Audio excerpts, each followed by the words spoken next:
Kamu tahu apa? Aku capek hidup sama kamu. Kamu terlalu kuat, terlalu mandiri. Kamu nggak butuh aku dan aku lebih senang sama yang lain. Dia lebih ngerti aku. Dia lebih lembut. Dia bukan bos kayak kamu. Kata-kata itu menusuk lebih dalam daripada perselingkuhan itu sendiri. Sebelum ceritanya dilanjutkan, tekan tombol like, komen, dan subscribe channel Rujak Kehidupan, dan komen di bawah dari kota mana saja kalian tinggal. Enjoy this story. Malam itu aku pulang menjelang pukul 11. Barusan selesai presentasi dengan investor. Luar negeri dan aku sangat berharap bisa pulang. Lalu rebahan sambil ngobrol pelan dengan suamiku. Aku ingin cerita tentang kabar baik yang kudapat. Rencana ekspansi perusahaanku kemungkinan besar lolos persetujuan. Tapi begitu aku membuka pintu rumah, ruang tamu gelap. Tidak ada lampu yang menyala satupun. Tidak ada tanda-tanda Randy ada di rumah. Padahal dia bukan tipe suami yang punya jadwal kerja lembur sampai larut. Kalaupun dia pergi, biasanya dia pamit. Malam itu dia tidak memberi kabar apapun. Aku sempat berpikir jangan-jangan dia sudah tidur, tapi saat mengecek kamar, tempat tidur rapi. Tidak ada bekas seseorang yang baru saja berbaring. Selimut tersusun seperti pagi hari. Setelah dirapikan oleh RT, aku berdiri sebentar di kaki ranjang, menggosok pelipis yang berdenyut. Hari ini sudah cukup melelahkan, tapi suasana rumah yang kosong ini justru menambah berat kepalaku. Aku mengambil ponsel dan mencoba meneleponnya. Nada tunggu berputar lama, tapi tidak diangkat. Biasanya kalau dia sedang menyetir, dia akan langsung mengirim pesan. Nanti aku telepon balik. Tapi malam itu tidak ada reaksi apa. Pun, hening, seolah aku menelepon seseorang yang tidak peduli. Aku menurunkan ponsel, menatap layar yang gelap, lalu mendesah. Ada perasaan yang sulit dijelaskan. Semacam kecemasan bercampur curiga yang perlahan-lahan merayap masuk. Karena merasa gelisah, aku turun ke dapur membuat air hangat. Kulempar pandangan ke sekeliling ruangan. Semua rapi, terlalu rapi. Bahkan meja makan yang biasa kami gunakan untuk makan malam bersama kini terasa asing. Kursi yang dulu penuh cerita kini hanya sebatas benda mati. Sambil membawa gelas air hangat, aku kembali ke ruang tamu dan duduk di sofa, menunggu. Tidak tahu apa yang kutunggu sebenarnya. Mungkin kabar, mungkin kepastian, mungkin sekadar rasa tenang. Jam terus berjalan. 11 lewat, 12 lewat, hingga hampir pukul 1 pagi. Aku menahan kantuk, tapi badan rasanya seperti menolak berbaring tanpa tahu di mana suamiku. Aku menatap pintu berkali-kali, berharap pintu akan terbuka kapan saja. Dan akhirnya, tepat ketika aku hampir menyerah, suara klik kunci terdengar. Pintu terbuka pelan dan Randy masuk. Pandangan pertamaku langsung menangkap rambutnya yang sedikit acak-acakan, wajahnya agak merah, dan aroma parfum asing yang tidak pernah kupakai, tidak pernah kupunya, dan tidak pernah kucium sebelumnya. Parfum perempuan, bukan parfumku. Dia terlihat terkejut melihatku masih bangun. "Loh, kamu belum tidur?" katanya, tapi nada suaranya bukan nada khawatir. Lebih seperti nada orang yang merasa terganggu. Aku mengangguk pelan. "Aku nunggu kamu," jawabku singkat. Aku menahan rasa ingin bertanya dia dari mana, mengapa tidak mengangkat teleponku. Tapi aku menahan diri. Aku tidak ingin memulai pertengkaran di tengah malam. Dia menatapku sebentar, lalu tersenyum tipis. Senyum yang sama sekali tidak membuatku tenang. "Jangan dibiasain nunggu," katanya sambil melepas jam tangan dan memasukkannya ke meja kredensa. Aku sibuk. Sibuk, itu saja. Tidak ada penjelasan. Tidak ada tanya balik apakah aku sudah makan atau bagaimana rapat investorku tadi. Tidak ada rasa peduli seperti dulu. Dia langsung melangkah ke kamar tanpa menoleh lagi. Seolah keberadaanku tidak penting. Aku hanya duduk diam di sofa. Gelas air hangat di tanganku sudah dingin. Dadaku terasa berat. Suasana rumah yang hening malam itu seperti menelan suaraku sendiri. Ada perasaan janggal yang menumpuk, pelan tapi konsisten. Seperti pasir yang terus memenuhi sebuah ruangan tanpa kita sadari sampai akhirnya kita sesak. Aku bangkit, memadamkan lampu ruang tamu, lalu berjalan ke kamar. Randy sudah berbaring membelakangi pintu, menyelimuti setengah tubuhnya. Nafasnya teratur, seolah dia langsung tertidur tanpa beban apapun. Seolah dia tidak sadar bahwa istrinya menunggu berjam-jam. Tidak sadar bahwa ada sesuatu yang patah malam itu. Aku berdiri beberapa detik memandang punggungnya. Dulu punggung itu adalah tempat aku menyandarkan kepala ketika aku sedang sedih. Sekarang yang kurasakan hanya jarak. Jarak yang entah mulai sejak kapan. Aku naik ke tempat tidur pelan-pelan, mematikan lampu, dan berbaring. Tapi mataku sama sekali tidak bisa terpejam. Aroma parfum asing itu masih tercium samar. Senyum tipis yang dia berikan tadi terbayang-bayang dalam kepala. Senyum yang dulu membuatku merasa dicintai, tapi sekarang terasa seperti topeng.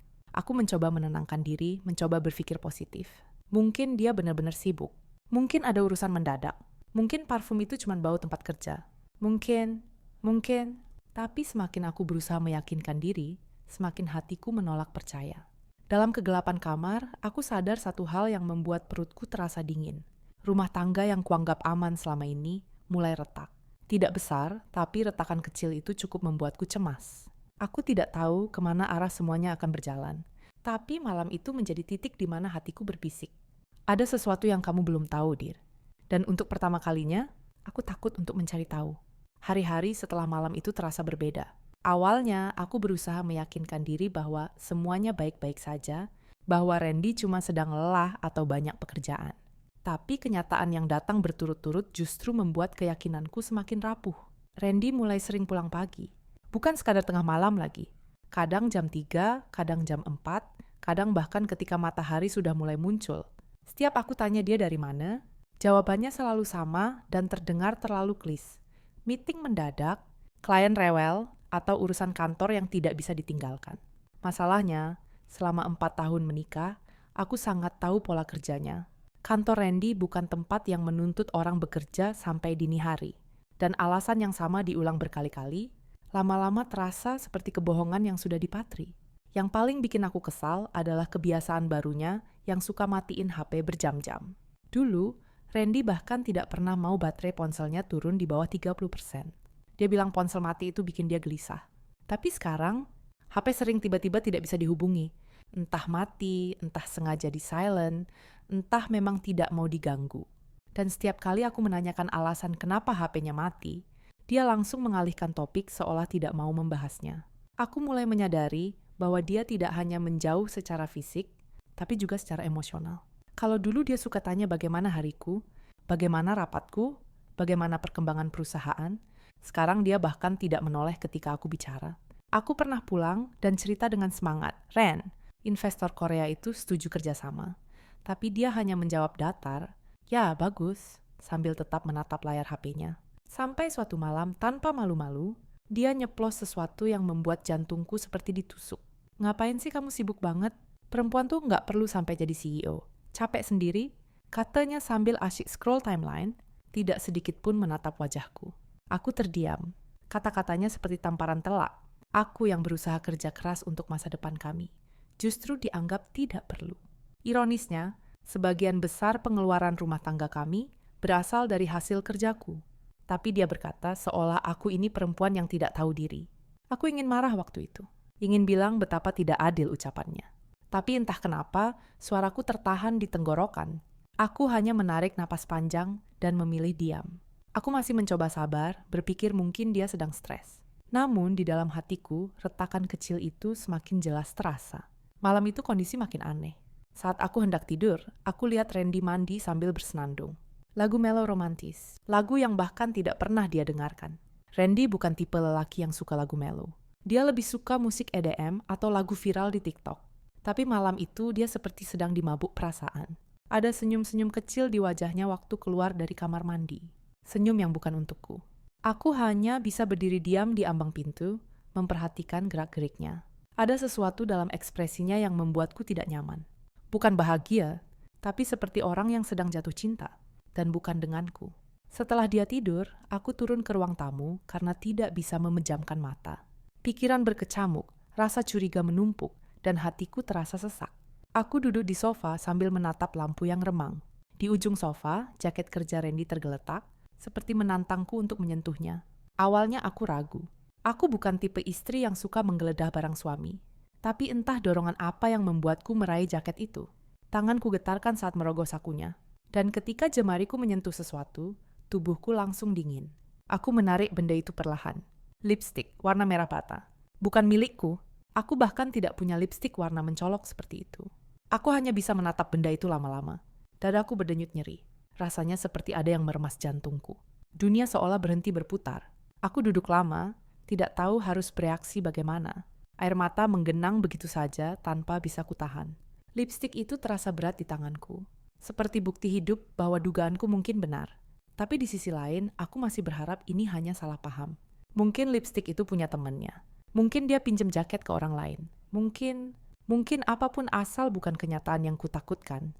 Aku simpan lipstik itu kembali seperti semula. Aku tidak bertanya malam itu. Aku hanya tidur dengan kepala penuh pertanyaan dan dada penuh rasa sakit. Tapi yang membuat semua semakin menyakitkan adalah, sebelum aku sempat bertanya keesokan paginya, Randy malah marah duluan. Dia melihat raut wajahku yang tampak murung, dan tiba-tiba tanpa alasan menuduh aku yang tidak-tidak. "Nadira, kamu terlalu curigaan," katanya dengan suara keras. "Jangan bawa energi negatif ke rumah ini." Aku tertegun. Aku bahkan belum membuka mulut. Aku belum menanyakan apapun mengenai lipstik itu atau dari mana dia semalam. Tapi dia malah menyerangku duluan, seolah ingin menutupi sesuatu. Itu semakin membuatku yakin bahwa ada hal besar yang dia sembunyikan. Hari itu aku kerja dalam keadaan kacau. Investor meminta presentasi final, dan aku harus berdiri di depan tim dengan ekspresi profesional, padahal pikiranku berantakan. Kata-kata Randy, lipstik merah itu, aroma parfum asing, sikap dinginnya, semuanya terputar-putar di kepala. Aku bahkan sempat lupa urutan materi presentasi, karena terlalu memikirkan apakah suamiku benar-benar selingkuh. Selesai kerja, aku pulang dengan perasaan capek yang tidak hanya fisik, tetapi juga mental. Aku berharap bisa pulang ke rumah dan tidur untuk mengosongkan pikiran. Namun, saat aku membuka pintu, suara samar dari balkon membuatku berhenti. Suara Randy, suara yang lembut. Lembutnya tidak wajar, berbeda jauh dengan nada bicaranya kalau ngomong sama aku. "Sayang, nanti aku ke tempatmu lagi." Iya, aku kangen." Aku berdiri mematung di koridor. Kata sayang itu menusukku tanpa ampun. Aku tidak pernah mendengar dia berbicara lembut begitu padaku dalam beberapa bulan terakhir. Tapi kepada orang lain, nada itu mengalir begitu alami. Jantungku serasa jatuh ke lantai. Rasanya seperti ada palu besar menghantam dadaku. Seluruh tubuhku tiba-tiba lemas. Aku menggenggam tas erat-erat sampai jemariku memutih, mencoba menahan napas yang tersengal-sengal. Aku tidak tahu bagaimana masa depan rumah tangga ini.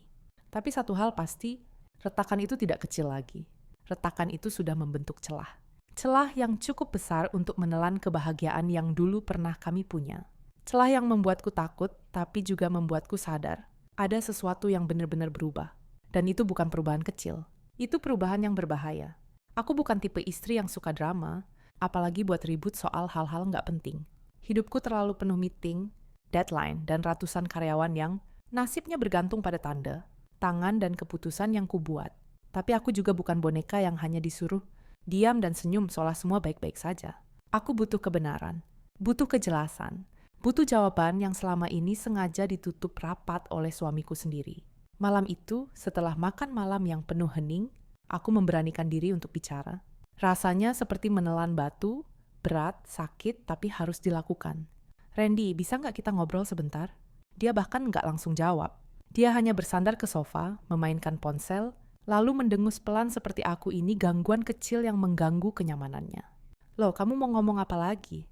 Katanya akhirnya, tapi dengan nada malas, seperti aku ini sales yang lagi nawarin produk. Aku menarik napas panjang. Aku harus tetap tenang. Kalau aku meledak, dia pasti bilang aku histeris. Klise. Aku tanya sekali lagi, jawab jujur. "Kamu selingkuh?" Dia langsung tertawa.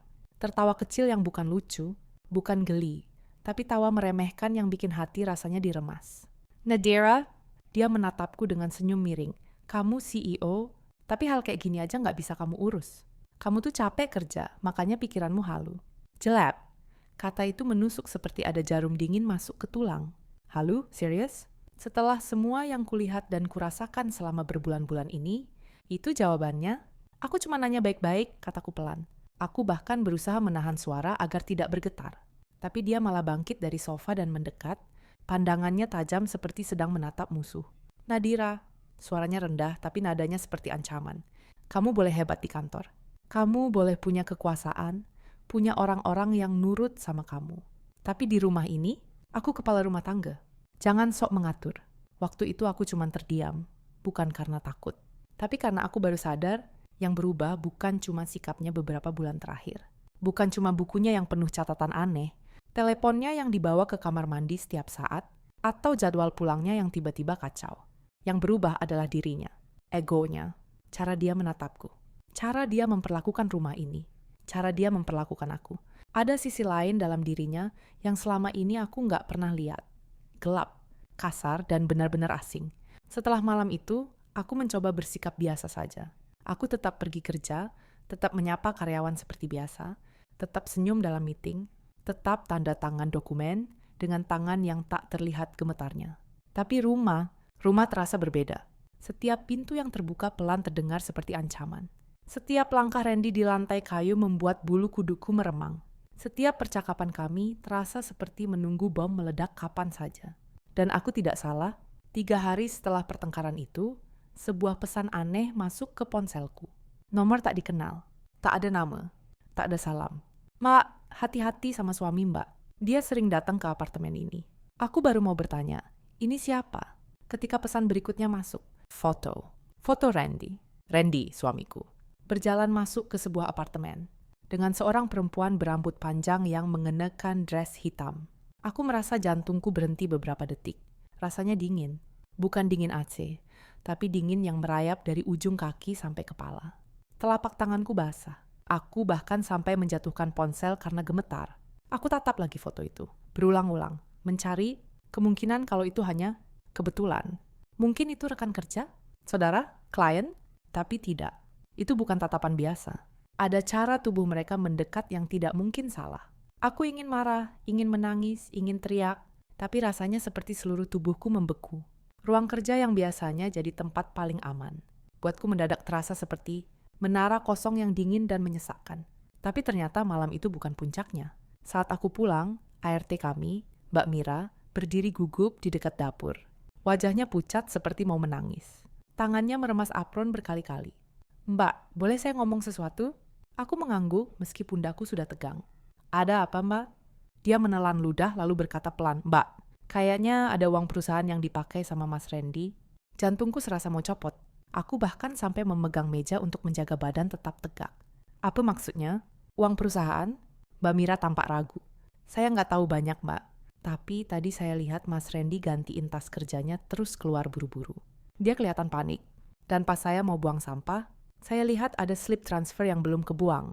Aku nggak ingin menuduh sebelum yakin. Tapi tubuhku mulai panas, wajahku memanas. Bagaimana mungkin? Perusahaan adalah hidupku. Dari muda aku bangun itu dari nol. Dan dia, suamiku, berani ambil uang di belakangku. Aku meminta Mbak Mira menunjukkan slip itu, selembar kertas kecil. Transfer dengan nominal yang bukan main besar. Dan bukan ke rekening atas nama perusahaan atau vendor manapun yang ku kenal. Nama orang asing. Aku menunduk, memandangi slip itu lama. Tanganku bergetar, tapi bukan karena shock lagi. Ini lebih dari itu. Ini pengkhianatan yang jauh lebih besar daripada perselingkuhan. Dia bukan cuma menghancurkan rumah tangga. Dia menghancurkan hal yang kutumbuhkan dengan darah, air mata, dan seluruh masa mudaku. Malam itu aku duduk di ruang tamu sendirian. Lampu temaram membuat bayangan dinding bergerak-gerak seperti hantu. Semua suara terasa lebih keras. Detik jam, AC, bahkan napasku sendiri. Aku merasa berada di neraka. Neraka yang dibuat oleh orang yang seharusnya melindungiku. Semua kejadian beberapa bulan terakhir mulai masuk akal. Kenapa dia sering pulang malam? Kenapa dia marah tanpa alasan? Kenapa dia defensif setiap kali aku tanya hal-hal kecil? Kenapa dia terlihat selalu gelisah? Dia takut ketahuan. Dan aku selama ini hanya menunggu bukti sambil terus menahan diriku dari hancur. Tapi malam itu aku merasa sesuatu dalam diriku patah. Bukan sekadar patah hati, lebih dalam dari itu. Patah kepercayaan. Aku menatap langit-langit, dan untuk pertama kalinya dalam hidupku, aku bertanya, apakah ini awal dari akhir? Apakah aku harus menyelamatkan pernikahanku? Atau menyelamatkan diriku sendiri? Tapi sebelum aku bisa menjawab pertanyaan itu, aku menemukan bukti lain. Bukti yang membuatku sadar bahwa neraka yang kubayangkan masih terlalu kecil dibanding kenyataan yang menunggu di depan. Dan semuanya baru mulai terbuka. Sejak malam itu, ada sesuatu di dalam diriku yang berubah.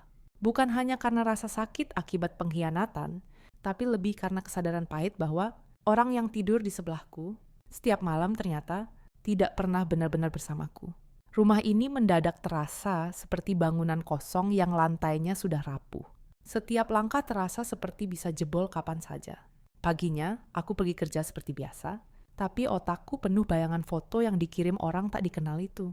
Bayangan Randy masuk apartemen sambil menunduk, seolah takut ketahuan. Bayangan perempuan berambut panjang yang berjalan persis di belakangnya. Dan kalimat yang dikirim bersama foto itu terus menggema di kepalaku. Hati-hati sama suami Mbak. Kenapa sampai ada orang asing yang peduli memperingatkanku? Di kantor, aku mencoba fokus. Rapat dengan tim keuangan terasa seperti suara-suara. Jauh yang tidak bisa kutangkap sepenuhnya. Beberapa karyawan menanyakan pendapatku, tapi aku cuma mengangguk, mencoba bersikap normal. Padahal dalam hati aku ingin berteriak. Sore itu, aku memutuskan untuk mengecek sistem keuangan perusahaan. Ada beberapa laporan yang sebelumnya tidak terlalu kuperhatikan. Entah kenapa, kali ini semuanya terasa mencurigakan.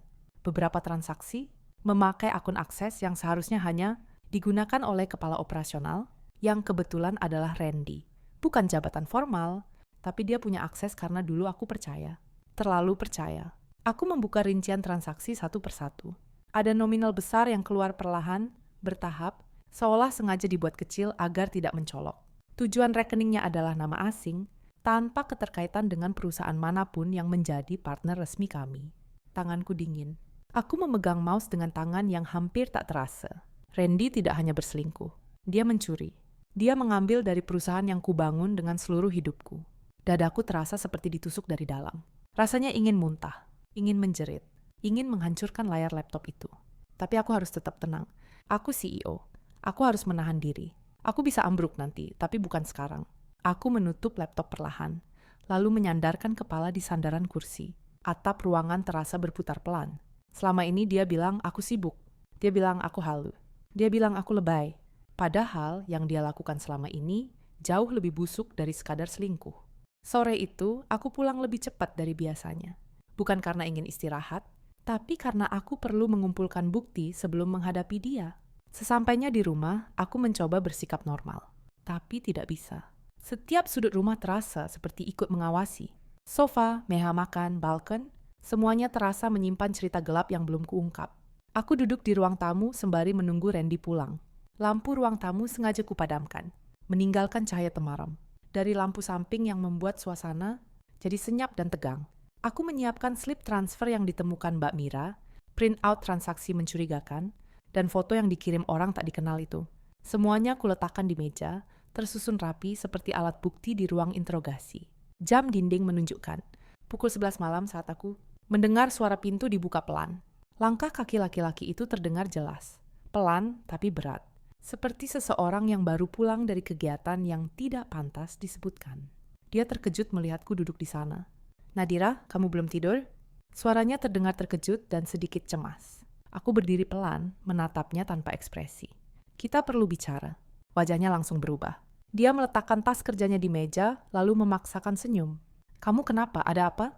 Kelihatan capek banget. Aku menghela napas. "Aku sudah tahu, Ren." Dia mengerutkan dahi. "Tahu apa?" Aku menggeser 3 bukti di atas meja.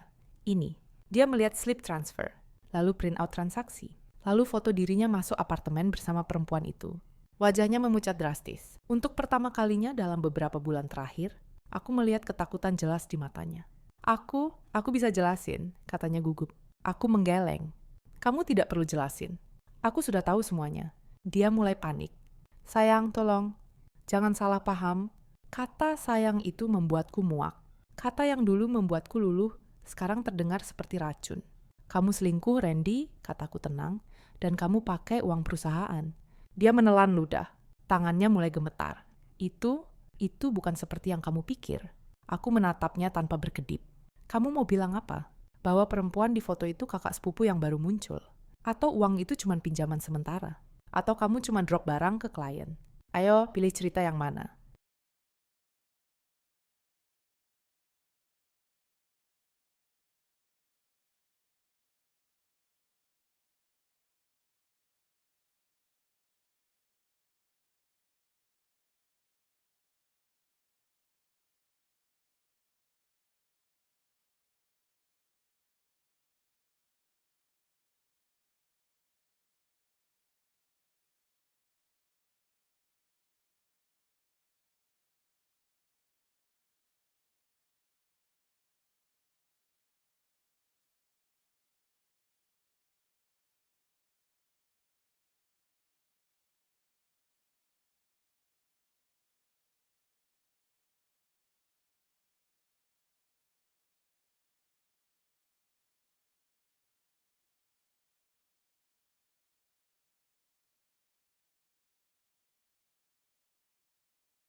Randy melotot. Kamu nggak bisa seenaknya, Nadira. Aku melangkah ke pintu. Aku bisa, dan aku akan. Dia mencoba menahan lenganku, tapi aku mendorong tangannya pelan. Lepas, aku mengucapkannya pelan tapi tegas. Dan entah kenapa, dia langsung mundur. Sebelum keluar, aku menoleh sekali lagi. Senyum kamu memang manis, Ren, tapi sekarang aku tahu, di balik senyum itu ada neraka. Dan aku tidak mau hidup di dalamnya lagi.